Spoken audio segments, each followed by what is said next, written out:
update of where the church stands, and we'll give you a chance to get to know Reverend Cynthia Vermillion Foster better. The board started meeting communication with Unity Worldwide Ministries back in January, having talks about how can we go forward in a loving, healing way. And the result is this beautiful woman. I don't know about you, but I was very impressed by this morning service.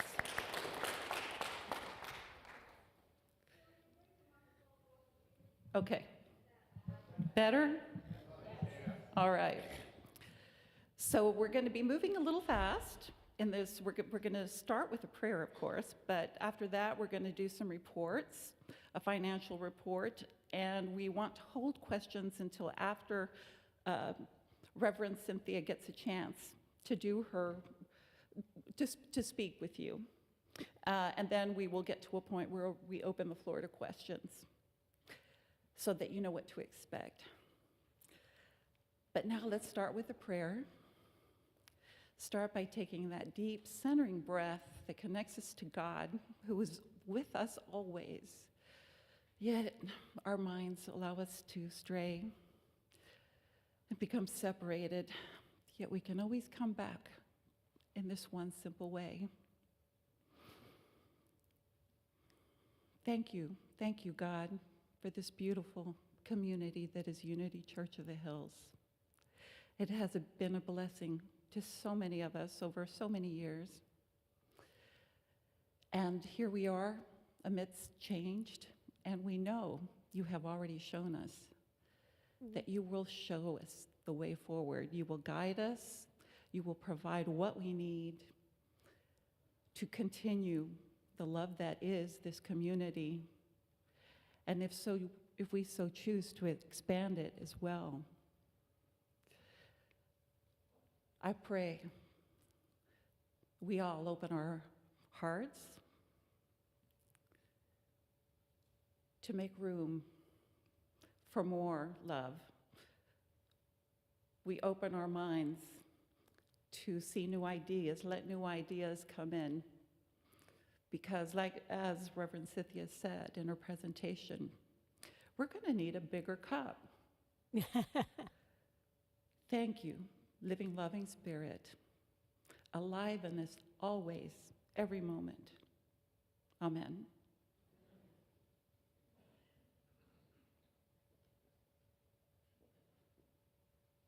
Good afternoon. So what we'd like to do is start by sharing a lot of the things that have been happening over the last few months, and we'll share both our successes and our challenges. We've really been delighted with all the things that people have been doing to step up here at UCOH.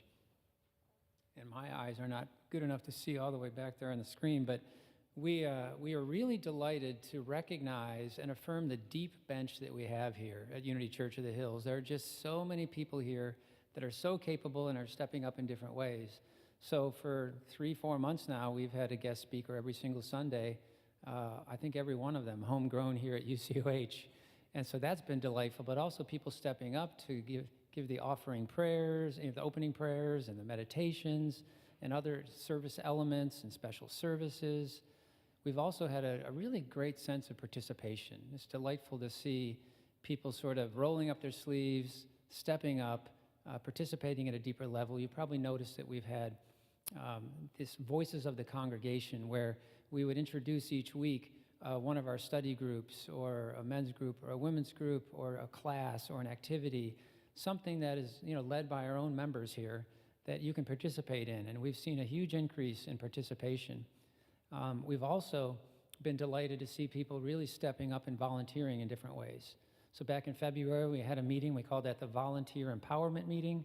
It's very well attended. A lot of people stepped up and said, sure, I'll do that, or I'll even lead that team. And so our volunteer teams have been revitalized. There's a few that we still need some help with. We'll talk about that at the end. But there's a deep sense of sort of commitment, rolling up our sleeves. This is our community, and we're delighted to see us ministering to one another. We really are inspired by the depth and the willingness to be part of this community and not just receive, but also to be in that giving and flowing, that giving and receiving flow. We did have a few surprises, as we all know. You know, not just the week of the ice storm, but the whole week afterwards.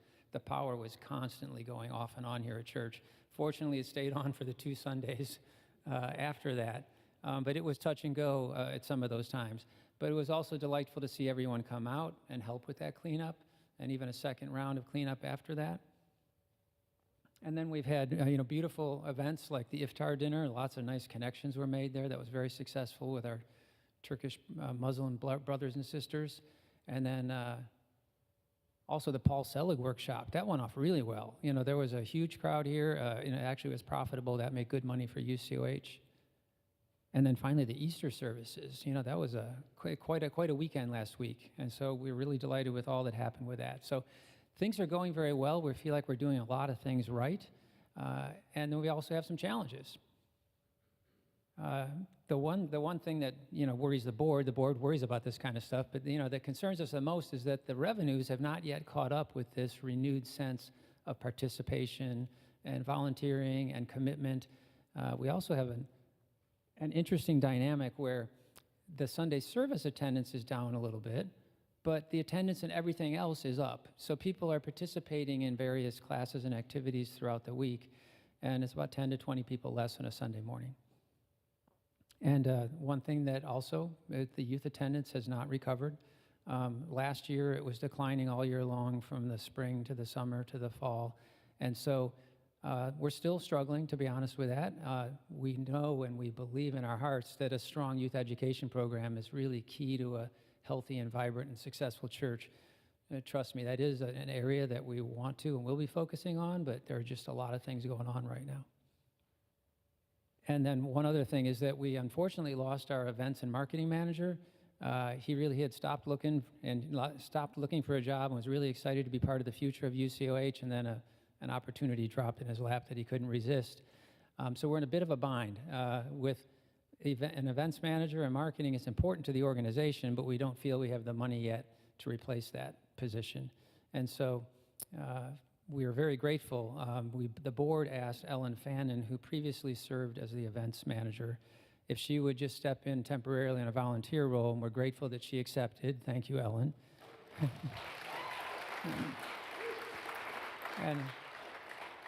But it's temporary, and there's only so much you can do as a volunteer. And so there's not just the internal events, but there's external events that can make money for us, rentals and events like the Paul Selig. But that takes a lot of effort and a lot of time. So we want to get back to having an events manager, and the same thing goes for marketing. So right now we are not doing marketing like we believe or know we should, and so it's one of those catch-22 things. You'll see at the end we're asking for people who maybe can lend their expertise in that area. So with that, despite some of the challenges that we're facing, we also know that presents an opportunity. And so even in the midst of our challenges, we ask that you help affirm the greatest outpicturing of UCOH's mission in this community, and knowing that all these needs will be met, and not just met, but exceeded. And so please hold that in consciousness for us. Thank you. And now Lisa will give us a financial update.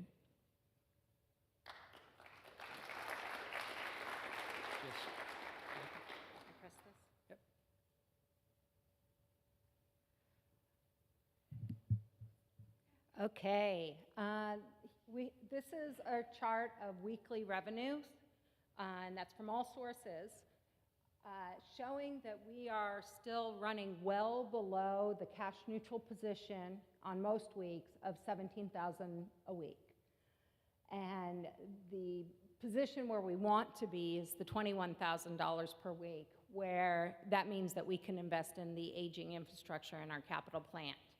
So we are currently bouncing around, but mostly below that $17,000 a week. And there was a one-time gift in January. An individual was inspired to make a donation of $15,000. We're very grateful for that individual and that gift, but we realize it is a one-time event, and so you can see the X where that was, or would have been. So we are running a few $1,000s per week below break even.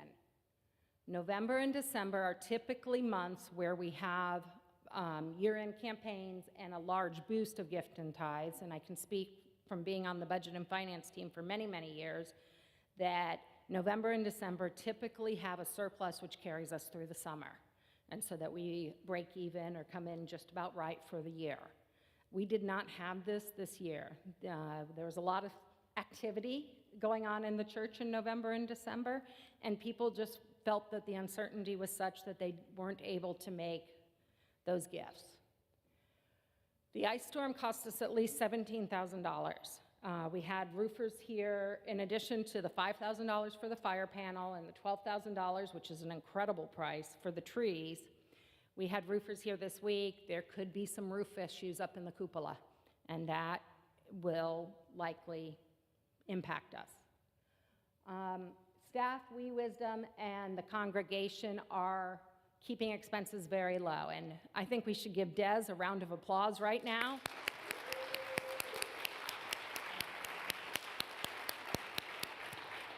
Because almost anything Des touches has a cost savings impact. Comes to me and says, hey, if we combine the contract for the cleaning and the windows, here's the savings, can I do it? Hey, I don't think we're using this software. Do you care if I ask all the right people? Nobody's using it. Can I just turn it off and see what happens? You know, and thinking constantly. The price for the trees is unheard of. There are 300 trees on this campus. Somehow Des sweet-talked this reputable company into being a as-is, as you can. When you finish another job, come over and do our trees.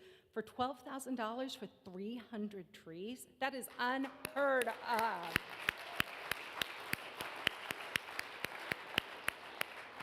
And others on staff are following that lead.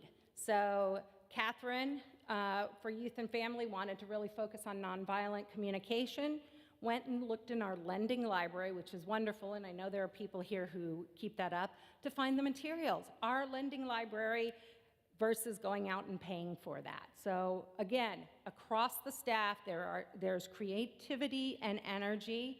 The staff right now, led by Carrie Monk, is starting an assessment of what we need for printers and copiers, because our really expensive leases that were put in place when we printed thick bulletins expire in August. So what are our true needs September forward? It's not going to be the amount we're spending, and so that's going to represent another savings. So lots of little incremental saving steps that are just amazing from staff, board, and congregation. Many of our speakers have chosen to donate their honorarium, and that is a good cost savings.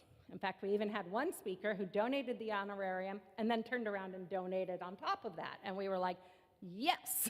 So big thank you to all the speakers. I know many of them are in this room, so let's thank them.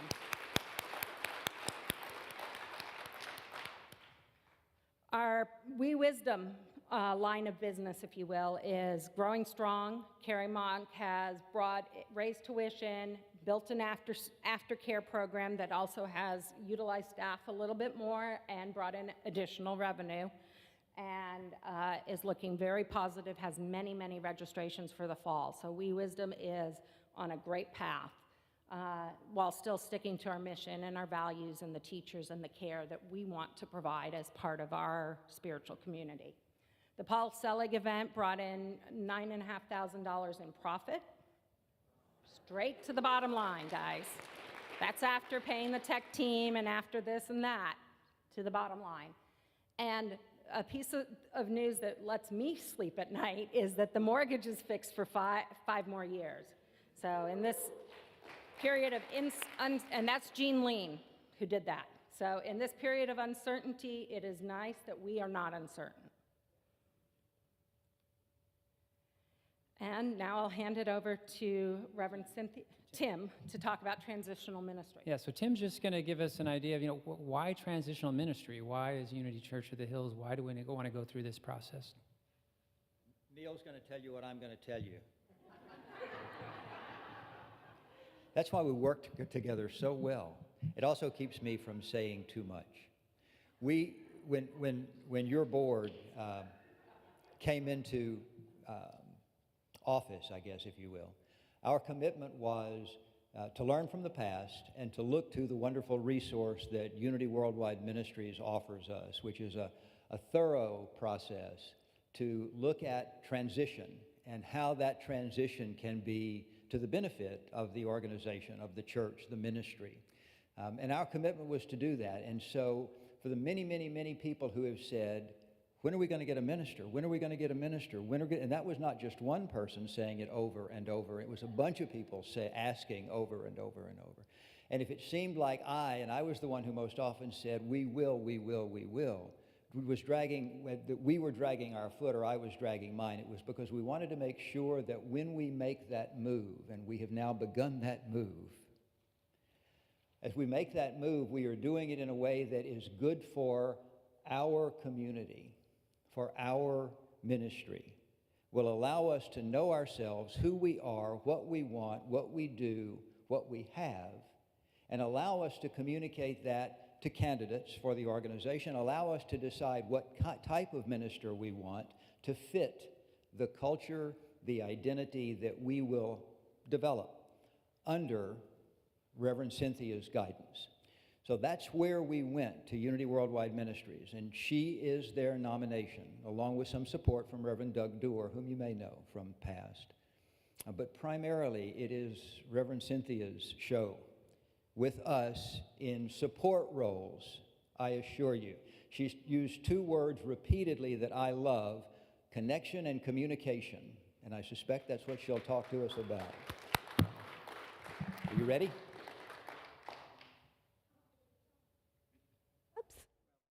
What do we need? You have my slides? No, I know. I think we've got a separate set of slides. Oh, no, it's not a separate set of slides. So I'm going to begin by correcting my board president. I'm not running the show. You are. This is your process.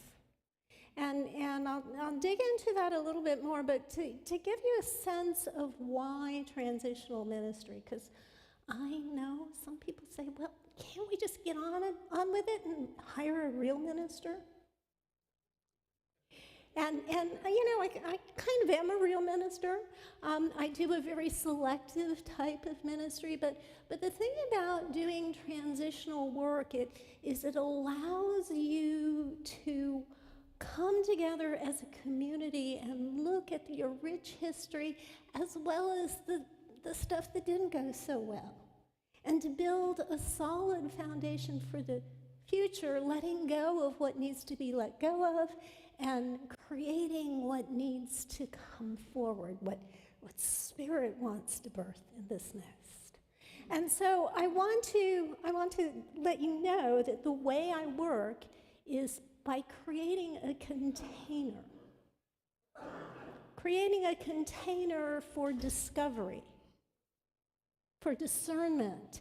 And that container is a safe space for this community to learn about itself and to develop a foundation for the future. I don't come as the expert in the room. You are the experts on your community. I don't know who you are. I'm looking forward to getting to know you. But you are the experts on this community, and you are the heroes in this journey. Someone asked me the other day, well, what do you want to see at the other end, Cynthia?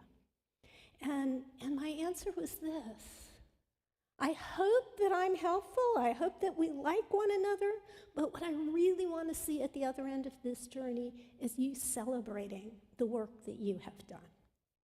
So if you think that these next 12 to 18 months are just kind of a hold pattern, they aren't. Everything I do will be engaged with the community. We are going to be on this journey together.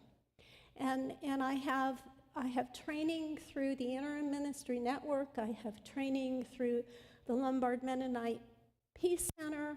I have some incredible training from a woman in Ontario that teaches mediation and dealing with conflict in organizations and in ministries. So I bring a lot of skills to the table. But the future depends on you. So there's a number of processes. Oh, before I get into that, one of the first things we're going to do is create a transition team. And the transition team is my opportunity to stay connected with the pulse of the community. This will be a team, we'll have a process. This will be a team that is selected by you. It won't be board members or staff members. I will be working with both of those teams, but this is a team that keeps me connected to the whole.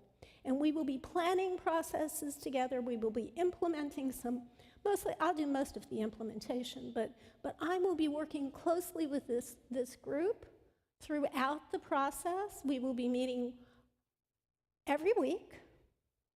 So it's a big commitment. I'll let you know that when we get into the process of selecting it. Don't say yes if you aren't willing to commit. Okay? And then I want to kind of share with you, I've been struggling with how do I frame this? I've used the word trajectory, and that's not quite right. Maybe model, but there's three kind of pieces to this work that I'll be interweaving throughout our time together. The first piece is, oh, I thought the first piece, okay, I started with through you. Okay, the first piece is really looking at the process of change through, you'll see up here, open mind, open heart, open will. And this, what tends to happen when we're in deep change, we're uncertain and we want to go back to what was. But the world is different, culture is different, life is different. So we want to keep opening up through that open mind, that open heart, that open will. And so we will be in the goo for a while. Okay? But we're going to do it together. And we're going to support one another. One of the things that's tricky about these times of deep change is we lose our capacity to be caring with one another because we're struggling. And not only do we lose our capacity to be really caring with one another, but our need for care is deeper.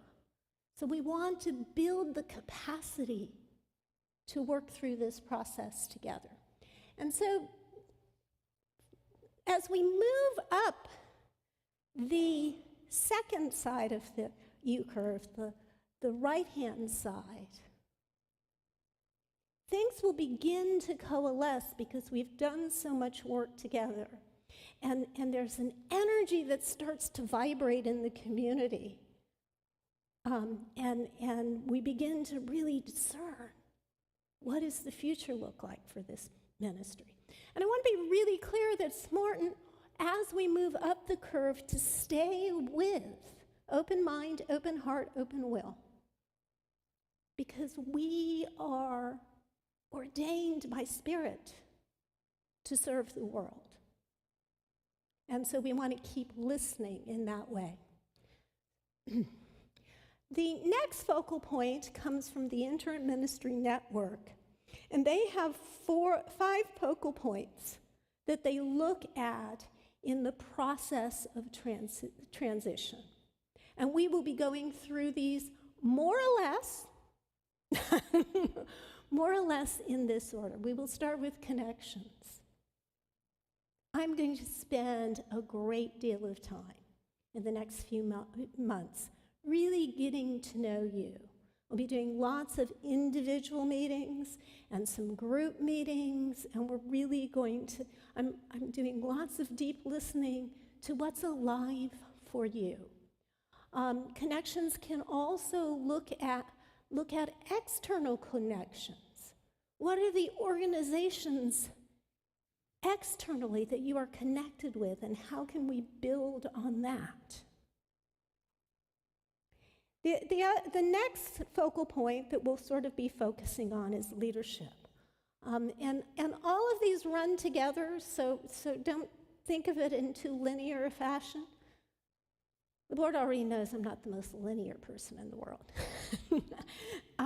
So leadership, we'll be looking at what does leadership mean? What does it look like in the world today? What does it look like in spiritual communities today? And how do we build our capacity as leaders? And I want to be clear, my definition of leader is not necessarily someone in a formal position of leadership. Peter Senge talks in the fifth discipline talks about a community of leaders, and that includes kind of the leader that kind of focuses the energy and builds coherence in the organization, which would be the ministerial role. And then there are what Peter Senge refers to as frontline leaders. These would be your board, your staff, your key lay leaders that are really implementing the work of this ministry and connecting with people that way. And the third area of leadership that Senge talks about is the influencers, which really is the way the transition team is going to be working with me. And then we're going to be looking at heritage. Heritage. This community has a beautiful, rich history. We will be celebrating that and exploring it together. And in that process, we will also look at maybe some patterns that aren't really working anymore. Maybe some stuck energy, maybe some hurts. And I've given the board a document that kind of outlines some of the steps in a more linear fashion. And one of the questions, because I put under heritage a lot of the healing work, and they're like, well, don't we need to do that earlier, Cynthia? And yes, we will be doing that all along. And that's why I say, take this loosely. I mean, if I'm in the middle of a conversation that I think is about leadership and grief comes to the surface, I will not tell you, well, we'll deal with that in a few months. Okay? So it's very loose, it's very fluid, it's very organic. And then once we've really, really explored the heritage, we begin to move into the mission. What is Spirit seeking to do with us at this time? We will look at your current mission. If it still fits, we'll use it, but we want to get really clear about that. And we will also be looking at really developing clarity around core values, which are so powerful in terms of the coherence they can create. Because when we do the core values, we're going to clearly define what they mean for us and what it looks like when we're embodying them, so that we have clarity about how we want to show up as a community. And then the last focal point is the future. This involves planning, it involves looking at where we want to go, how we're going to do it, and it will be when the search team is set up. I will begin the work with the search team, kind of getting them prepared, and I will take a back step. I will be available for guidance as they need it, but I will not be involved in their process. I will not be part of the decision. It's really important for me to step back, and I do that willingly because I want to see you succeed. I want to see you flourish. And the other part of the future will be saying goodbye. And that will be tender for me anyway, but an important part of the journey as well. Because I want to make room for that next leader to be successful. The third, so we're going to continue with this. I got something out of. Okay, the last kind of model that I use in this work is Patrick Lencioni's work on team building. And he has a pyramid that we'll be working with. I'll be working with all the teams to build this, but I will also be looking at it more holistically in terms of all of us, because we are a team, and we're not going to be functioning as one team that kind of tries to make all the decisions with the whole, but we want to build our capacity to build trust. And I will be honest, I've already heard that trust is a little tenuous. I would expect that. So that's why I spend so much time on connections to begin with. We need to rebuild trust in one another. And I want to acknowledge that just because trust is up does not mean people have done things wrong. It doesn't mean that people aren't trustworthy. In these tenuous times, it's easy to become fragmented. And so we're gonna start rebuilding that. And then this is a pyramid. You start at the bottom and you build up. Now we want to build our capacity to master conflict, to engage in conflict. You all like conflict, right? But here's the thing. Conflict is a natural part of the human experience because we're not all alike. And so tensions are going to arise. But in the field of conflict transformation, there's a recognition that healthy conflict is the catalyst for constructive change. And so we will be building our capacity to be in disagreement with one another. And you have to build the trust first, because it's just too hard to be in disagreement when the trust isn't there. The next stage is achieving commitment. What are the commitments we're going to make with one another? How are we going to be with one another? What are we going to do with one another?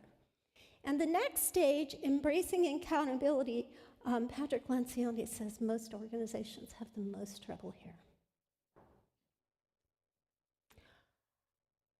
It's not easy to have an accountability conversation. It's not easy to give feedback well. To give feedback well, you need to balance unconditional love, seeing the Christ in the other person, and gently inviting something else. And too often what I see is what Pema Chodron refers to as idiot compassion. That's you become a doormat for other people because we think we're loving in spiritual community, right? And loving doesn't mean we're not in disagreement. It doesn't mean that we don't hold one another accountable. But if we lean too heavily into the feedback conversations, into the truth of what our experience is with someone, it can easily become harsh and blaming and critical. And that begins to pull things apart rather than build our capacity to be in harmony and unity with one another. And you notice at the top of the pyramid is results. What happens so often in organizations I work with is we focus on the results first, but we haven't really determined collectively what those results are going to be or how we're going to get there. And so we don't get what we think we want, and it is so easy to go to blame. But if we're really clear about what we're doing and how we're going to get there, and people are on board and held accountable to what they say yes to, then if we aren't getting the results we want, it's time to look at our plan, not point to someone else. So, we will be using this book. It's already sold out in the bookstore. We can get some more. It's a really wonderful book. She's a beautiful writer, but it's filled with lots of opportunities to explore change on a personal level, on a group level, communal level, as well as the change that we see in our world. So I'm going to see what we want to do with that. I'm thinking about study groups, but I don't know quite how to set it up. But I invite you to get the book and read it. All right, any questions? Overload, right? Let me mention a few Okay. logistics. Let me just mention a few Q&A logistics. For those of you that are online, you can hopefully you can send some information to Jennifer Chavez on the Facebook chat, and so then she will relay those to us, so we can take some questions online. We'd also we'll have a couple people running mics, so you can just raise your hand and stay in your seat. And then we'd like to spend the first 15, even 20 minutes just to focus on the transitional ministry and asking questions of Reverend Cynthia. We were fortunate that she was able to come down at such short notice, and so we really want to take advantage of this opportunity for all of us to learn more about what this transition process looks like. So let's stick to those questions for a while, and then after 20 minutes, it'll start to bleed into other more general questions. So we'd appreciate if you could do that. And also, finally, there's a survey that you may have received that piece of paper as you came in. Charles was passing them out. If you haven't received one, Charles right back there will hand them out. Just raise your hand, and you can start to maybe fill that out or start to scribble on there. And so Charles, just walk up and just, see if anybody needs that. So with that, we'll just stick to Q&A for Reverend Cynthia for a good 15 or 20 minutes. We really want to give you the time to ask questions and get to know more about this process. Thank you.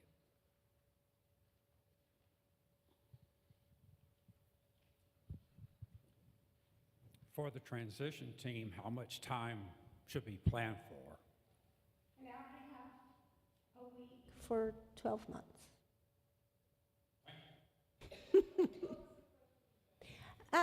Time commitment for the transition team. An hour and a half a week for 12 months. It's a big commitment. And my experience working with transition teams is they love it.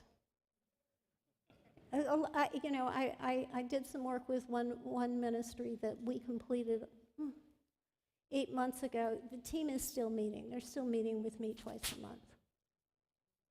Yes. Would you like to talk about how the transition team is selected? Okay, yeah, this transition team, Des, do we have a SurveyMonkey account? Yes. So we'll probably do it through SurveyMonkey. I need to get it set up. But the transition team, I have the qualities and all of that, but I will ask the congregation to vote for 2 people that they would like to see on the team once again. It won't include staff members. It won't include board members. It will not include significant others of that group either, because we want as broad a spectrum as possible. So we will collect the names. I will work with the board to look at the names and make sure there's not spouses spouses recommended, because I won't know. right? And we will also be looking at the diversity of that representation. So once we have that kind of nailed down, some people might come off, and then I will I will connect with each individual, talk to them more specifically about the work of the team, and we'll have a team of 8. We will communicate with you about who those team members are. I also didn't mention that I will do quarterly reports that will be available to everyone about what I'm seeing, where we're at. So I really work to be as transparent as possible in this process. There will definitely be things that are kind of sensitive, and those won't be shared in the reports, but the overall, what I'm observing overall and where we're at, I can definitely share with you.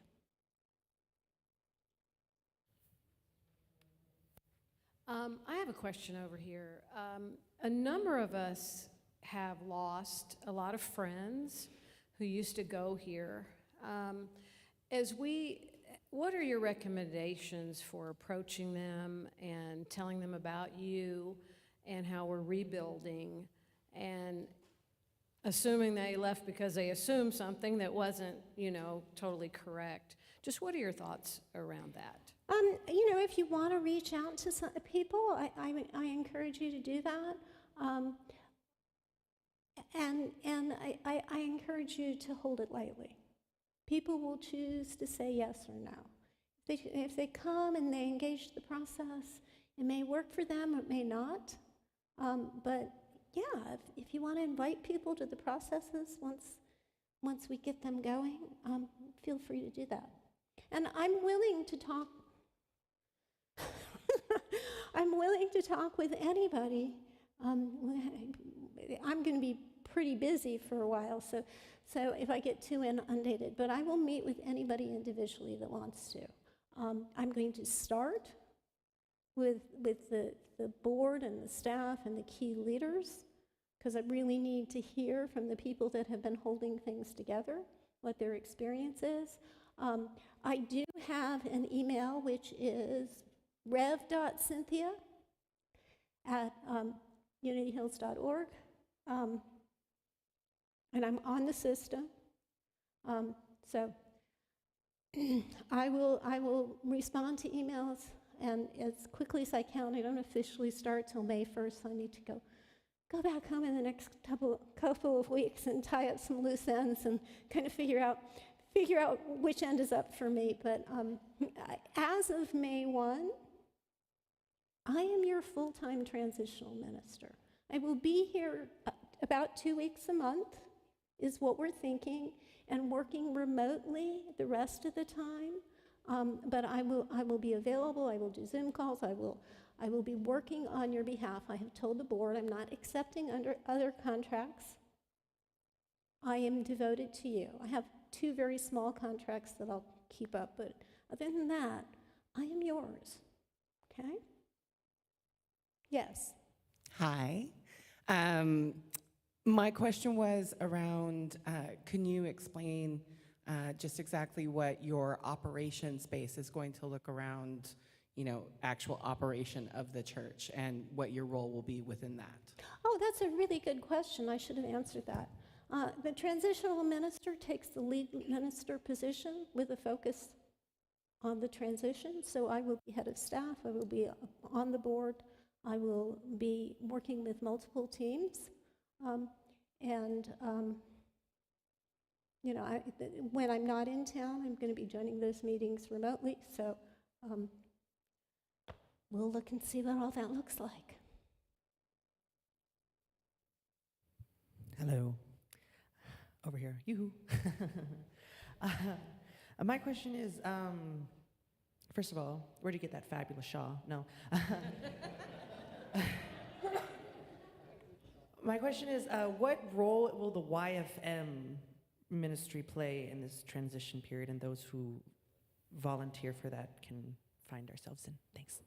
Well, all the volunteer teams will stay intact. I will be working with the staff and looking at youth ministry is important to me. So I don't know that I would say that they have a specific role in the transition other than to keep doing your good work and keep looking at how we can build that area. And so I don't know exactly what it'll look like. There's more unknowns here than anything else, more unknowns. There is so much I don't know, so just letting you know. Does that help? Yes. Charles. Thank you. We have an online question. Can a member of the transition team also be a member of the search team when that is formed?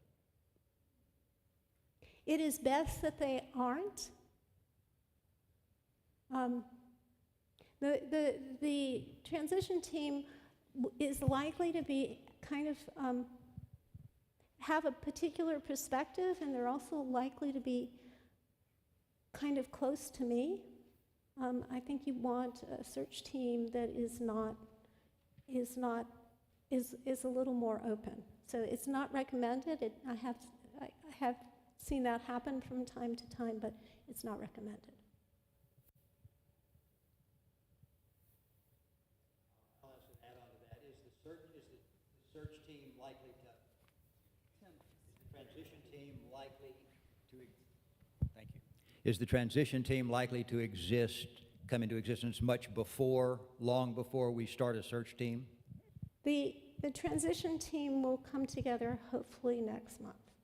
So yes. So just a quick question. Over here. Hi. Hello. Hello. How normally have you seen it work? How do newcomers kind of get wrapped into a congregation that's in the middle of sort of all this transition work? Is it normally just pretty seamless, or how does that kind of, what's your experience been like? Because I see us bringing lots of new people in, and they're coming into this whole process. So if you could speak to that, that'd be great. I mean, it kind of depends on the situation. I just finished working with Unity in Marin, and they're growing. They had a lot of new people during that time. There will be some people that will be a little uneasy with this, but I've also heard people because they hear the transitional minister's message and the invitation to be involved. Oftentimes it's a way for new people to really fit in, because they're a part of building the future. And they're going to come, open minds. They don't have as many preconceived ideas about what's alive in this ministry as you do, so they could be great assets.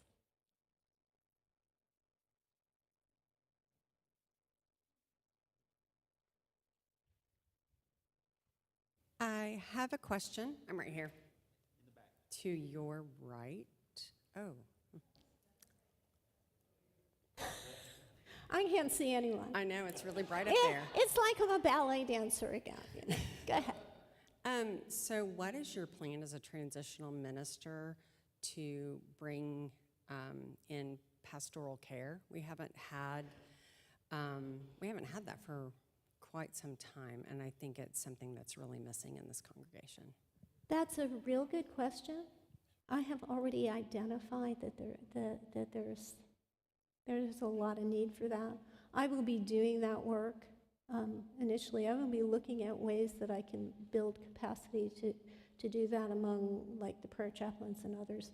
But I'm aware, people have already talked to me that are really looking for a pastoral presence, and that's not unusual because these are tender times. So, I will be definitely doing that work.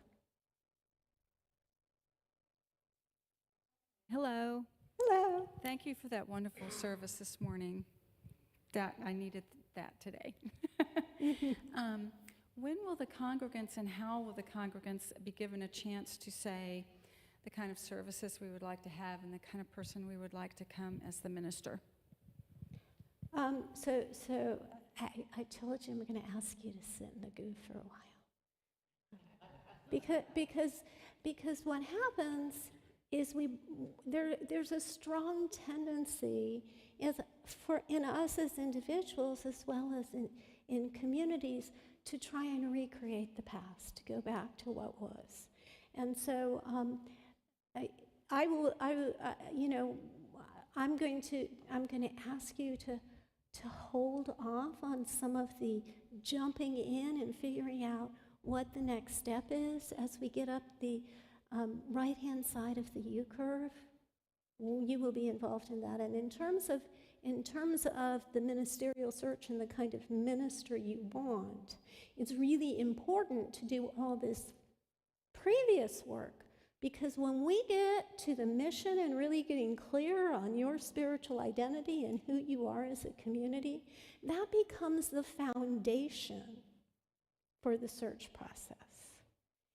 What you want, I like to think of the search process as a courtship dance. You don't want to just fill a role. A minister has a lot of responsibilities, but they are also involved with you on a heart-to-heart basis. And so you want the right fit for a person that will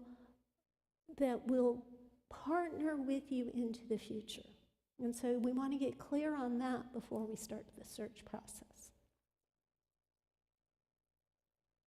Cindy, I have another question from an online viewer.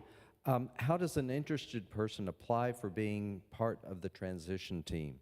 So when we get that process set up with the SurveyMonkey, you can recommend yourself. But it is a selection by the congregation as a whole, because I'm going to collate all that information.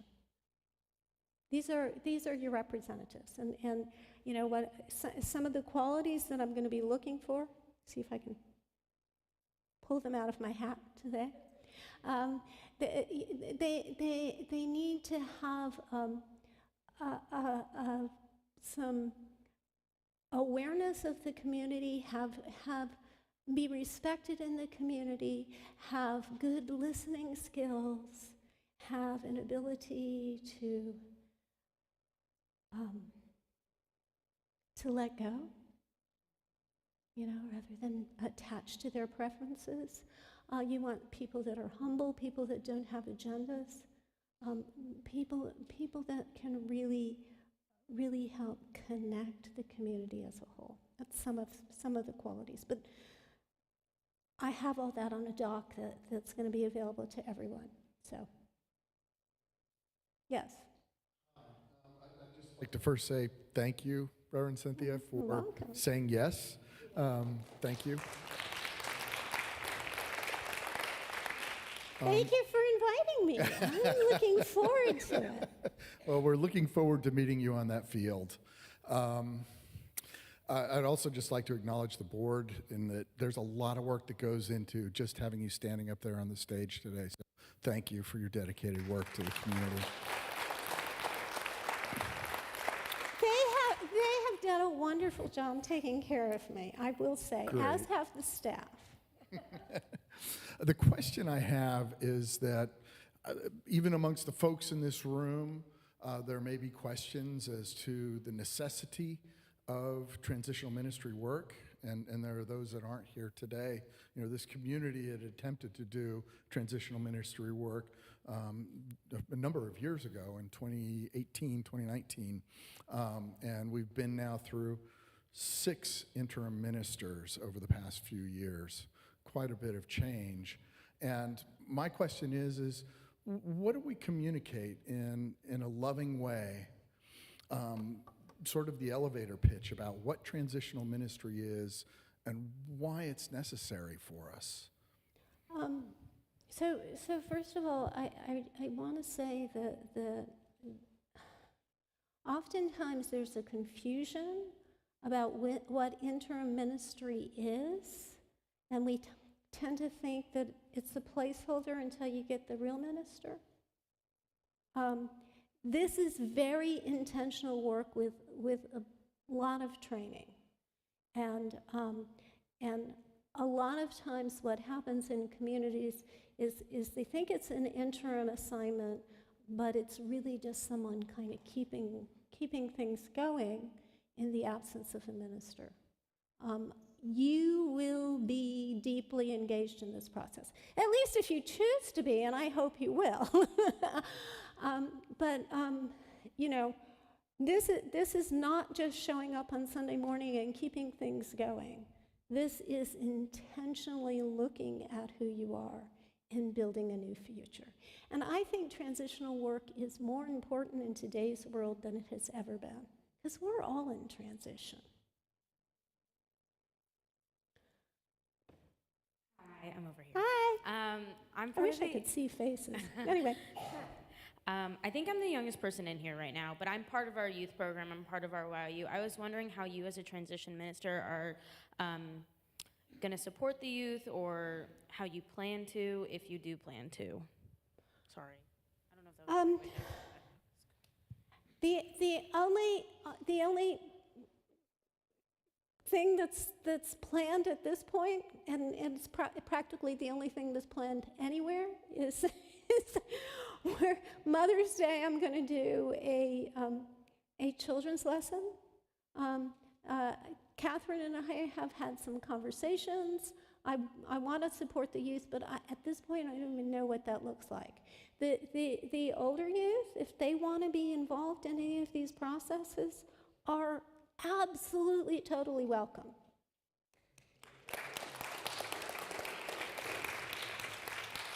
Cynthia, I have another online question. How many churches have you helped through transitions? I've done 4 intentional interim assignments. I've done a lot. I've been doing consulting with ministries for 15 years. I worked as director of member services at UWM. I have coached and guided and worked with boards and worked with a number of situations over the years. I have, and a lot of the consulting work, even if it's not specifically a transitional assignment, involves transition. Well, there's one last question from online. How will you balance being spiritual leader and leading the transition process along with your own personal life? Great question.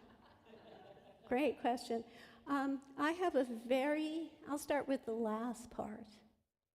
It's really important in this work to be fully present with people, which means I need to be very intentional about my spiritual work and my personal needs. One of the reasons it's half here and half at home is I kind of need some time with my husband. I have a very deep yoga practice. I meditate daily. I live these principles. I mean, that field, I work with it all the time. I forgot to mention Reverend Doug Doerr. He will be working with us in some aspects of this process in the first 3 months. What we're looking at is he is my anchor. I'm gonna be reaching out to him and talking things through, and you know, if I get a little triggered, it's better that I work with a colleague than work it out on you. I'm very intentional about that. So you know, and in terms of the balance, the processes and the lead ministry stuff is really my main focus. I met with the ministry support team the other day. We're talking about getting them teaching classes. I'm going to be looking for people to probably do study groups for trusting change. So, and the first few months are going to be pretty intense. As we move forward, I am going to continually be looking at how I can empower others to take this forward. One of the dangers in this work, if I allow it to rely too heavily on me, then when I leave, you will slide back. So one of the things I look at is how can I build capacity in the community to anchor this change? Does that answer your question? Hope so. Go ahead.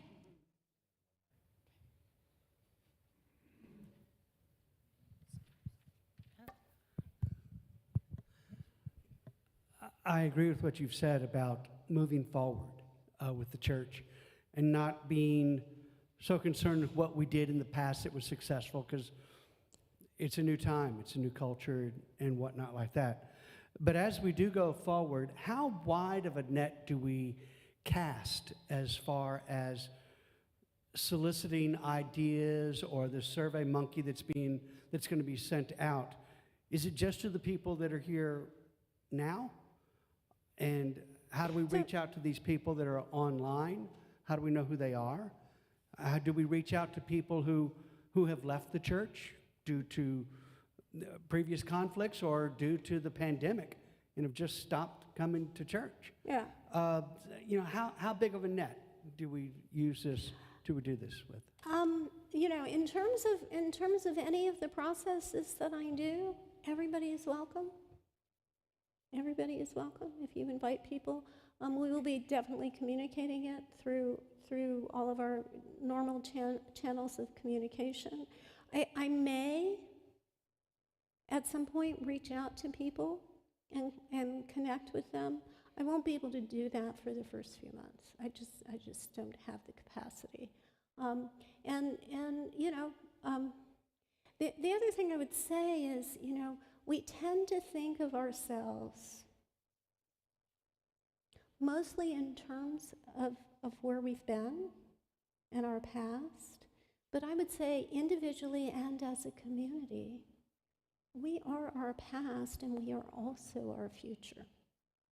And so in this moment, how do we take the richness from the past and preserve those elements that are important to this community, as well as lean into the future? That will be part of our work. I'm not sure that I fully answered your question, and I don't have all the answers at this point.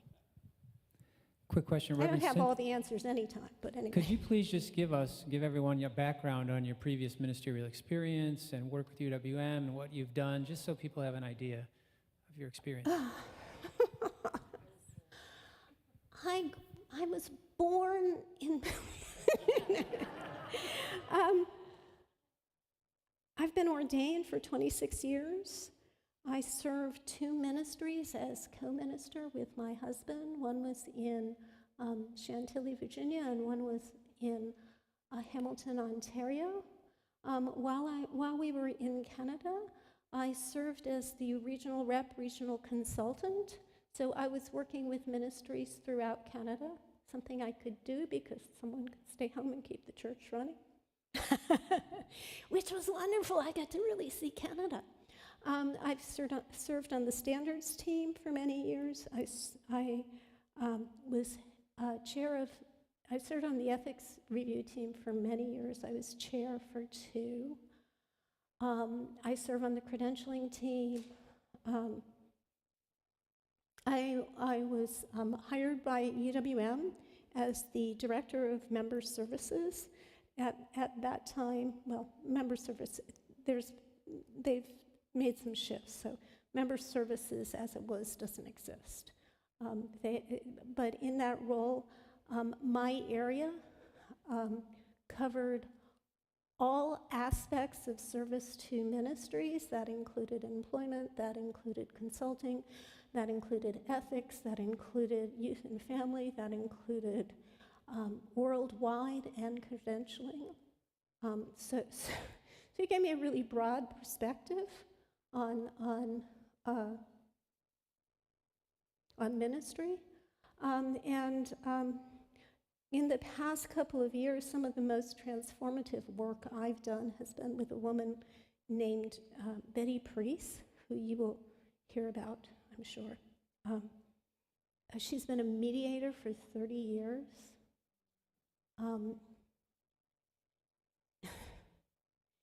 And she is the presence of love. She is the presence of love in incredibly difficult circumstances. And her work informs everything I do. She's done mediations like harassment in the workplace and coached individuals that have been involved in harassment, and they have walked away telling her, "You never showed me disrespect. You always held me in the highest light, and you always held me accountable." So Betty's who I want to be when I grow up. So I don't know if that answered everything you wanted to know, Neil. Cynthia, we have one more question. The last few experiences with ministers has been to experience the potential minister from one sermon followed by Q&A follow-up. How will your process be different? I'm not entirely sure what the question is. I'm going to be here a year. Yeah, I'm going to be here a year. I'll be here. I'll be doing 2 services a month here. I will be deeply engaged with you in all of these processes. Next month when I'm out, I'll probably do a little workshop. Every time I'm out here, I am committed to being as available as possible, because face-to-face time is important. But I will be also be available when I'm home. So I don't know if that answers the question, but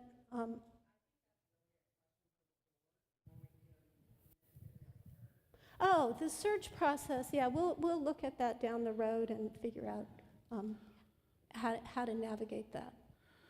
So Cynthia, I'm Feline, and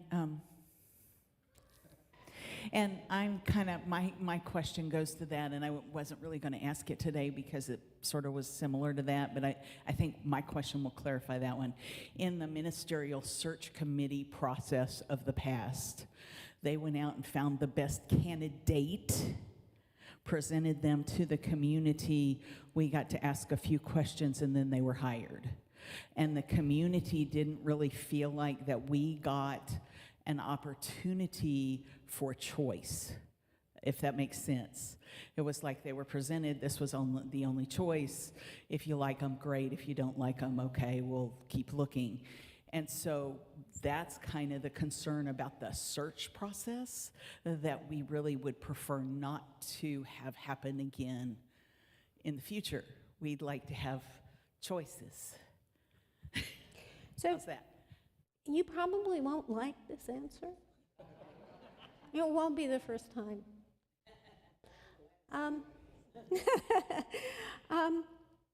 Last time, yeah.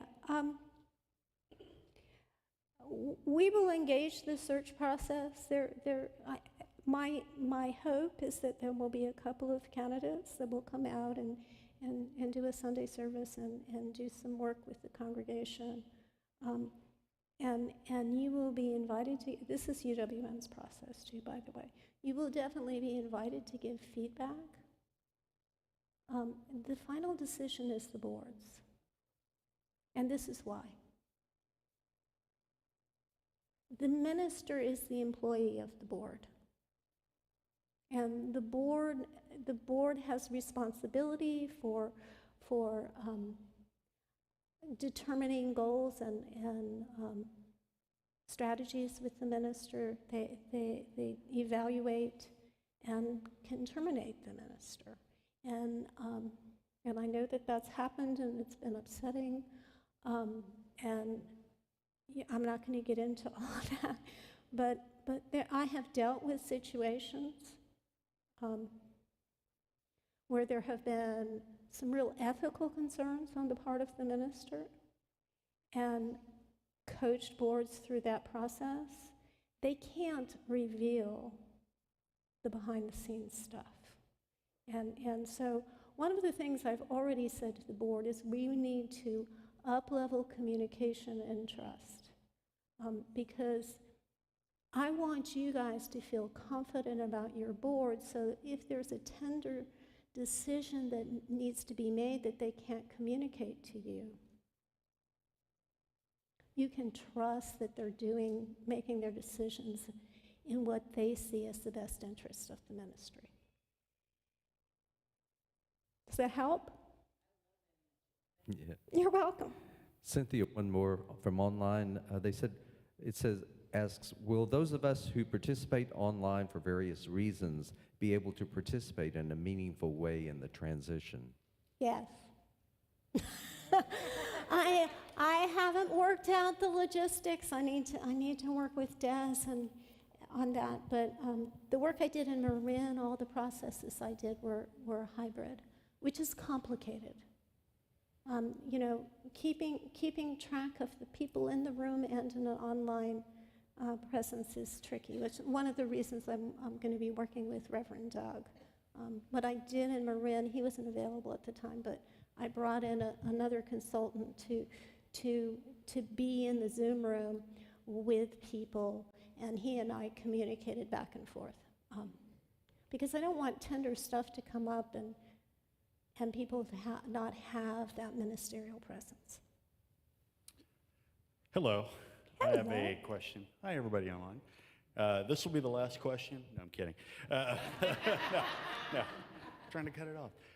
I'd like to hear more about the logistics. I know you're saying that there's some things that we haven't figured out yet with the logistics, but if you're saying the interim minister will act as the minister who sits on the board, who's part of the day-to-day business operations, who's also planning Sunday service and giving pastoral care, but also you're going to be living in Kansas City and down here every couple of weeks. So how will that, in your mind, and in the last 4 or 5 that you've done of these, how has that worked?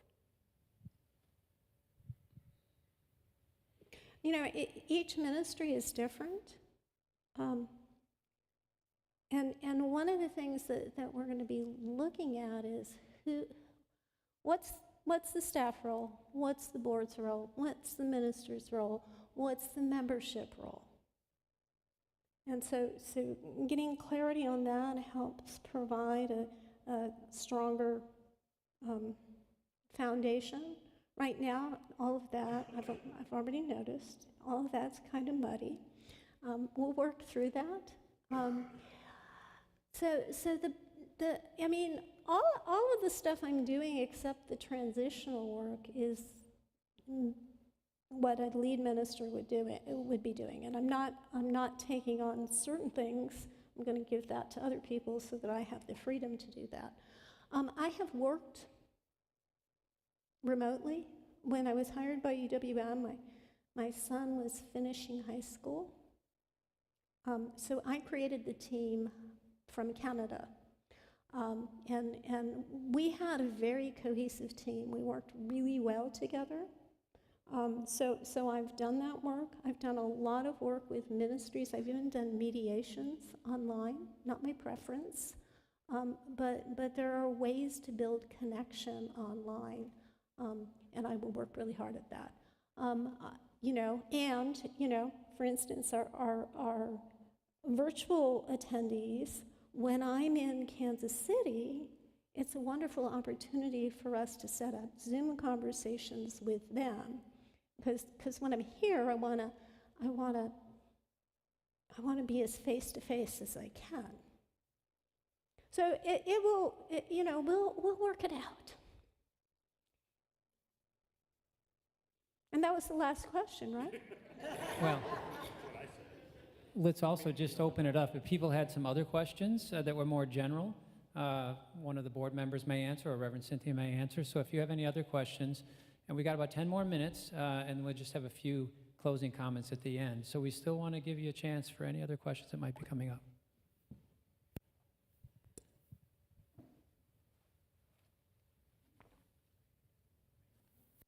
Good job. Charles, anything online, Charles? Ellen? Ellen has a question.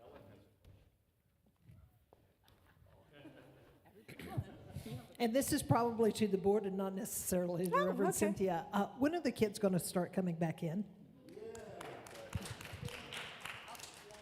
So I will say that that's mine to work through. It is mine to work through. We are bringing the kids in for Mother's Day for a lesson. I'm going to do a lesson for the kids. We will be doing that. What I'm looking at is I think it's really important, and I want to really articulate this well. I think it's really important for both the youth and the congregation to recognize that you're not separate. And it can look that way. It's also really important that the children feel like they're getting something meaningful out of coming into the surface. And so Catherine and I are in dialogue about how to do that well.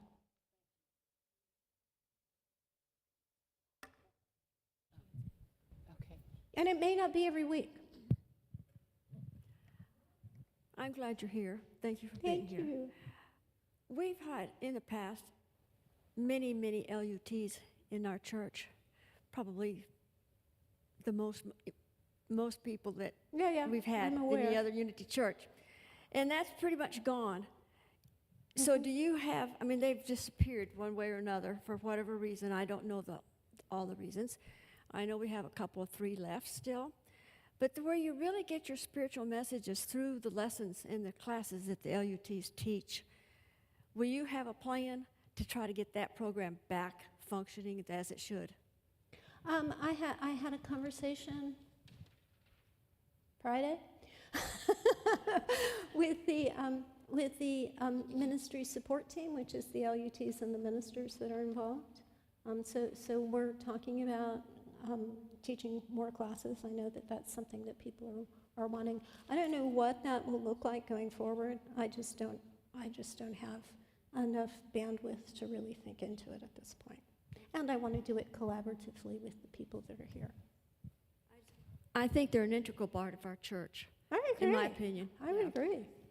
Because And that's they're where going to we be really important to this transition because I can't do what they're doing and do this. The minister gives the lesson from the pulpit for the masses.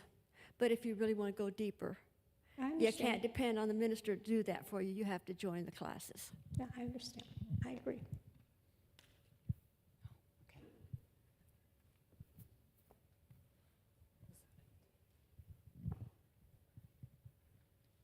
You're going to speak now, Audrey. Yes, it's my turn.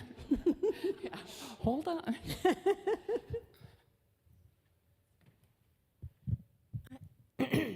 I just had a quick question about what are the first steps, do you think, on reestablishing trust and building trust and working through some of those issues? Because I know you mentioned it's important, but what does that look like logistically?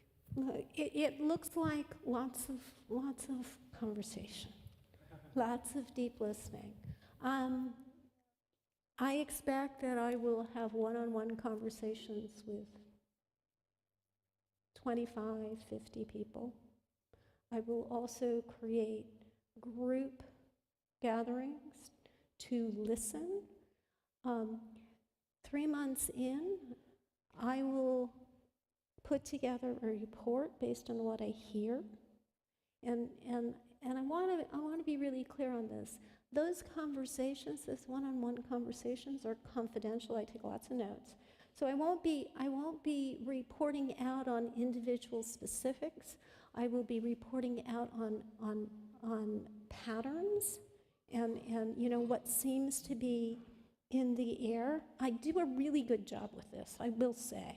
This is one of the things I do really well. It'll be a very comprehensive report.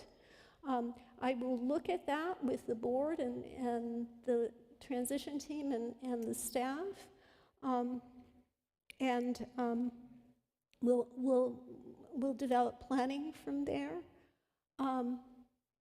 But those conversations really create a listening space. You see, one of the advantages I have is I'm new to the system. And so it's much easier for me to maintain a neutral perspective and hear all the different perspectives. And there'll probably be times as we move forward where some of those conversations will percolate up. I've gone into ministries where there's been conflict and people have been, oh, Cynthia, so-and-so's here. And I'm like, well, that's good. We want them here. See, but I'm really, really, really, really, really intentional about creating safe space. So when those conversations come up, there's a listening space for one another, and I've had a couple of situations. You know, this is the glory that I spoke of, that Scott Peck speaks of, where the differences arise and people see one another. And they come together, and they were apart, and they're hugging one another. Also, the other thing with regards to building trust is communicate, communicate, communicate, communicate, communicate. Last question? I keep hearing it's the last question. We promise. This one is from online. Okay. It's asking, will you be addressing unconscious bias? I'm sorry, I was listening to Audrey. Yes. Can you repeat that? They ask online, will you be addressing unconscious bias?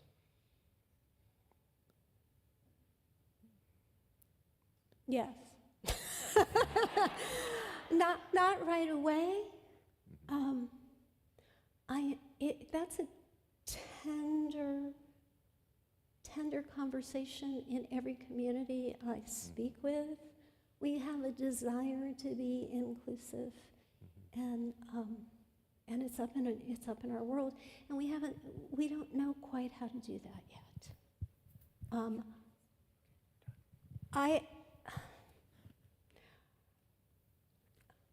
One of the things that I have learned in this work is that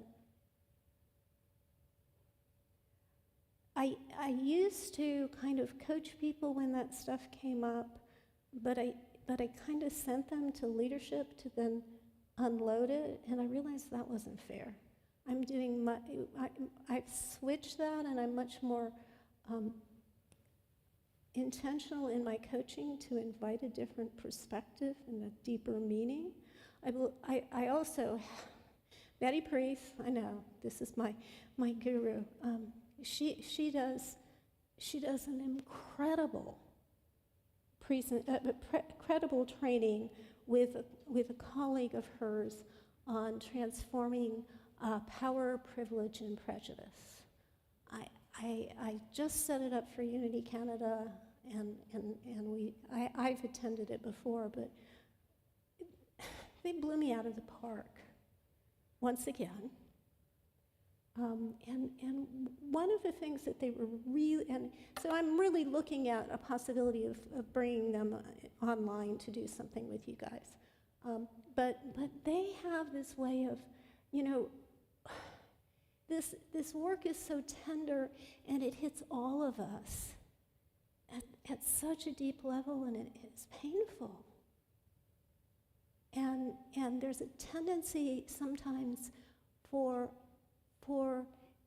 the desire for change to move into shame and blame And people really don't normally change that way. I will tell you that personally, this is really important to me because my husband is Black. My children are biracial. I'm the minority in the family. So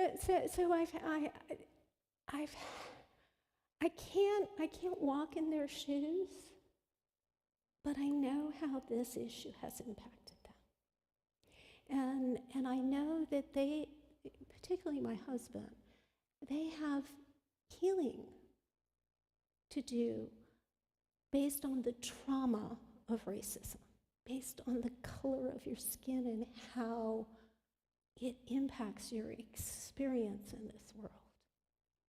I also know that as a white person,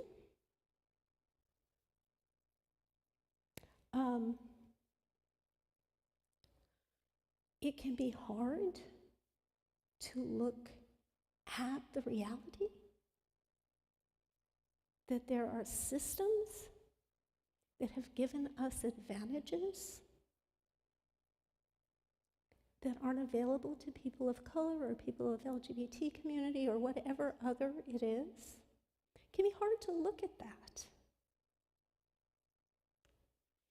And it's easy to get triggered because dealing with the pain of the fact that you've been complicit in that is hard. So these are conversations that need to be held very tenderly. And I won't do it alone. I may have individual conversations about this, but I would never enter a group conversation trying to address this without some backup.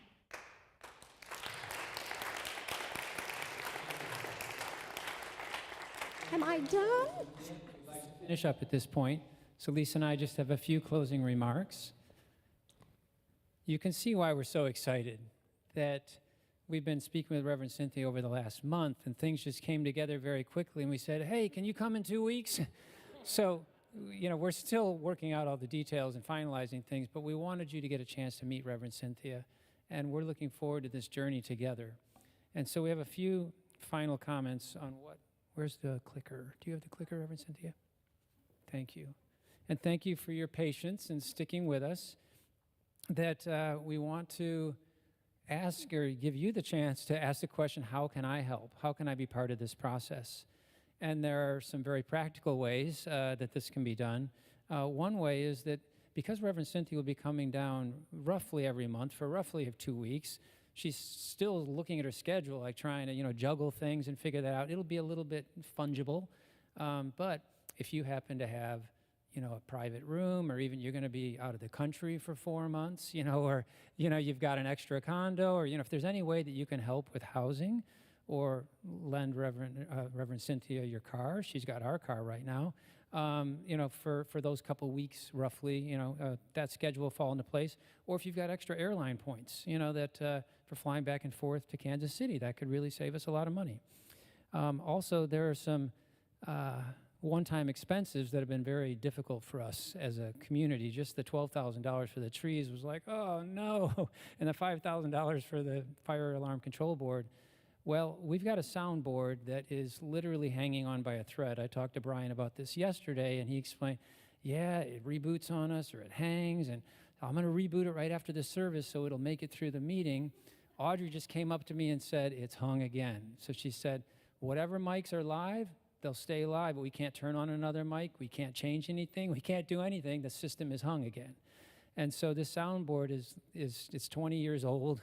It's not repairable. It's not upgradable. And so any given day now in the middle of service, we might just say, this one mic works, or maybe nothing works. Don't manifest that. Okay. Lisa just said, don't manifest that. Bottom line is, this is a big expense. We've put it off long enough. If anyone feels called to make sure that that necessary upgrade or repair or fix or new equipment takes place, please let us know, and Lisa will continue. Right. As I mentioned, we may have other capital needs that surprise us. and we are not currently accruing or otherwise prepared for those. The other thing is just support the ongoing operations. I know many of us, or at least my family, we have some time away planned over the summer. Please create a plan for continuing to support UCOH during your travels or your time escaping the Texas heat. And then I think the final one is invest in your spiritual home as you feel guided. We have one volunteer who shows up every Wednesday and says, "What can I do today?" And that has been great. Some days it's trees, some days it's pew fairy, some days it's whatever. But please come and invest in whatever way your heart is calling you to invest. We'll only do this together, and it's all of our spiritual home. Thank you. And then finally, participate. This is our spiritual community. This is our home, and we have the opportunity to minister to one another, to vision together, and so we really encourage you to engage in this process. There's going to be a series of meetings, as Reverend Cynthia has outlined a few of them, and more will come, but there may be a tendency to say, yeah, you know what, I'll just wait and see how it all shakes out, and then, see if I want to participate after the next minister has been hired. But I encourage you to participate in the process. It's the journey, not the destination, as you've heard before. Let's all do this together and really have those tender moments that Reverend Cynthia spoke of, to really build community, to understand one another, to welcome everyone back home that chooses to join together in this process. The future of UCOH will be determined by us collectively. So we really encourage you to participate, be here, be with your fellow brothers and sisters. We've also got a few gaps that, hospitality still doesn't have enough people to make it a joyful process. Sometimes it feels a little bit, and if you have 10 people serving, just once a month in hospitality or twice a month, many hands make for light work. And so we've got several people helping out in this regard. If you can just help once a month or before service or after service, that would be delightful. We'd also love to have a bigger special events team. That's maybe you can't make a monthly commitment because of your schedule, but hey, if you give me a call and I'm available, I'll be happy to help out with such an event like the pancake breakfast last week or something like that. We also would like to spin up a volunteer marketing team. We do not have anyone on staff doing marketing right now. So if you have some passion for that or interest or even expertise, that would be great. There's a lot of things that need to be done, some of them very simple, some of them more strategic, but it would be great if this volunteer marketing team could help us tackle some of the things that need to be done. And then finally, if you could fill out the survey, hopefully you got that sheet of paper coming, and if not, Charles has some in his hand. Please fill that out and let us know your thoughts from today and just in general going forward, and flip it over in the back. If you can help out in some way, please let us know. And then finally, as a very practical note, let's go to Friendship Hall right afterwards, finish whatever food is left, and help clean up Friendship Hall. So with that, again, I just want to encourage you to participate, be part of this community, and let's all enjoy this process together. Thank you. And if you have any more questions, we'll be around. You can. Okay, Liz has something she wants to ask. Yeah, Charles, or a basket. We'll put a basket in the back or something. Thank you.